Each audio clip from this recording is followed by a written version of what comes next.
Brian Powell of I Run Far here with Geoff Burns before Ultravasan 2016. How are you, Geoff? I'm doing quite well. You're in Sweden. Well. I'm in Sweden. Did you ever think running would take you to Sweden, or? No. No. Nope. I didn't. I can honestly say I didn't. So, what is your history with running? So I mean, I've been running forever. I kind of grew up with the sport. My dad's a huge fan and kind of instilled that in me. So I grew up around it, but I ran track and cross country through middle school, high school, and then I walked on to the cross country team at the University of Michigan and ran for a few years there, and then actually got cut my senior year because I had kind of a stretch of injuries and bad performances, and it took a few years to like kind of re-examine and I don't know, kind of rework myself. So what were you running in college? So I was running long distance stuff like 5K, 10K, and I was, like I said, I could stick it out through workouts and really grind it out, but got injured a lot, and so I kind of always knew after college I'd be a longer distance kind of guy, like marathons. Never thought about ultras. Did you take a break at all from like competition between? Yep. Yeah. So like my senior year and my fifth year or like grad school year didn't really compete much, and then I moved out to California for a job and started running a lot more. I mean, I was still like training on and off, but yeah. So then started training seriously and kind of rapidly moved up in distance. Yeah. So ran I think I ran a 25K trail race and was like, oh, like that went really well. Then did a half marathon that didn't go so well and was like, I should go further. And then did another half marathon, and then I moved back to Ann Arbor and started training again with Zach Ornelas, who he won the 50K championship a couple years ago. He was on the Doha team. And he had just won ComSet and was like, you'd be really good at this, because we were just crushing really long runs. And so I said, on a whim, just drove over to Mad City, like signed up on the last day you could, like 2 days before, and was like, I'm gonna go for it. Had you run any ultra before that? No, I hadn't run so like Mad a City marathon. 100K. Went from half marathon to Mad City. No, the 50K. This was 2 years ago. Oh, sorry, okay. And then that kind of opened the door for me, and I just started running far. Yeah? And a year later, after your first 50K, you ran your first 100K at Mad City. Yeah. And you went out on, through the first half at like world record pace. Yep. Was that the plan? Nope. So how the heck does that? You don't accidentally run, was it 303 or 304? I was like 304. Yeah, you don't accidentally run 304, or did you?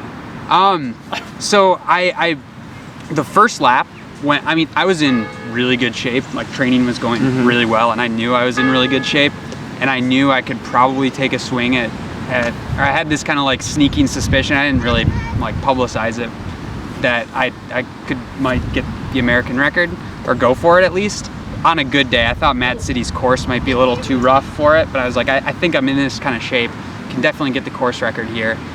So I went out and felt like really surprisingly good the first lap, and just kept rolling, and actually literally tried to hold back and was going faster and faster each lap, and that was 304 with a bathroom break. And then kept rolling. It was probably through like definitely 60K I was still crushing under the pace, and then 70K kind of leveled off a little bit, and then around like 77K took another bathroom break, and then was like parachute zonked. Came out. Then it was just like fighting for every step. but yeah, it was just kind of rolling with the punches. Like I said, my fitness kind of all came together on that day really well. And during those last 25K, were you thinking at all about anybody behind you? Because in the end, it was only 4 minutes, and you went from a 6:04 or 3:04 to a 3:27. Yeah, it definitely became like a defensive. Like it was. I honestly was in a point where I wasn't sure if I was gonna. I mean, because even through like 90K, I could have hammered and maybe still gotten the course record. but it was one of those things where it's like, I don't know if I push any harder if like things are just gonna go black. so I was like, I want to at least run hard enough so that I know I can put one foot in front of the other and finish. And so that's what I did. And I was like, at this point, I don't care if like, you know, yeah, I was like, I'm in my own world right now. So it was kind of oblivious to everything. Does that make you want to be perhaps a little more conservative in upcoming ultras, or? No. Yeah, I don't know. It's hard. It's like, it was so cool because it was such a new distance that I think really suits me well, and I'm glad I did that. I think you're right.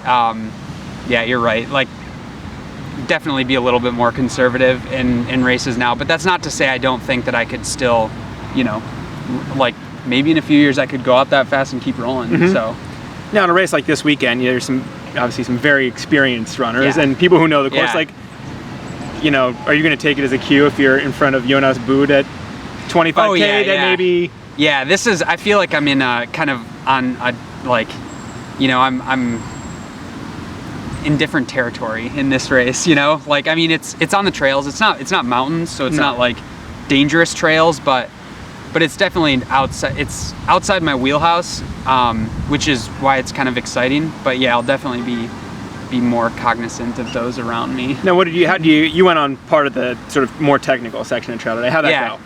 It went well. You know, just kind of, I didn't fall, which was good. It reminded me, you know, I've run on trails like that before. It's just a lot of roots and rocks. It's not something that I feel like I could just blitz through. I definitely would take it. I tried to do some of the run today at what like race pace would feel like, and it was one of those things where I don't think I could run, you know, Mad City pace on that. No, I'd definitely be super conservative. But it wasn't something that I was worried about, like breaking an ankle. Yeah, or like you couldn't push through, but you don't have to be slow. Right. It was like it's kind of one of those things that you kind of like get through. It honestly feels like it's kind of a little bit of a I don't want to say like a speed bump, but it's like it kind of a little limiter maybe. Yeah, limiter. Yeah, exactly. A governor. Yeah, which could be good. Yeah. Who knows? Yeah. Because then you get out at 28K or so, and you still have 60K to go. Yeah, pretty fast terrain. Once we popped out of there at that, you know, you come out onto the, how is it? Is it Mengsbordna? Mengsbordna, yeah. Put the wrong emphasis on the wrong syllable. Mengsbordna. Yeah, once you pop out there, it looked like you could like roll after that. They get you excited? Yeah. So this is your first race overseas? I ran the Doha 50K last year. How did that go in terms of like dealing with the travel and food and?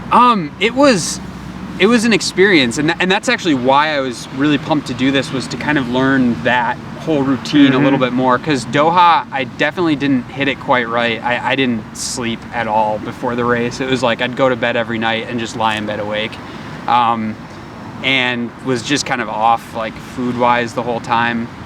And so here I kind of wanted to think like, okay, if I want to nail the World 100K, this is a good kind of like, you know, dress rehearsal to see how I could come over, like figure out the time change and get my, you know, biological clock in sync before the race. How's that going so far? It's a work in progress. haven't nailed it yet. Yep, I'm a little bummed for the lack of sleep last night, but optimistic for tonight. Thinking I'm gonna hit it tonight pretty well. Maybe cut back on the coffee in the afternoon. Yeah, it's so good though, Swedish coffee. It is, and Swedish coffee means Swedish pastries. Yeah, and yeah, not good. But hey, you know, when in Mora, do as the Moorish. Do as Gustav would do. Yeah. Well, cool. Great to meet you, Geoff, and good luck out there on Saturday. Thank you. And a bonus question for you. Bonus question. You're doing orthopedic research. Yeah. So you can tell me, I've got some Achilles problems. Okay. What is the structural integrity of an Achilles tendon? They're very strong. I don't know the exact strength of an Achilles tendon, but actually just did a study where we were breaking patellar tendons. And they were breaking half of a patellar tendon was breaking around 1,000 newtons, which is about 200 pounds-ish, 225 or 250 pounds. And so double that, probably about 500 pounds for a patellar tendon. The Achilles is way more robust than that, so you're not going to snap it. I'm not going to snap, I'm just going to be in pain. You're just going to be in a heck of a lot of pain.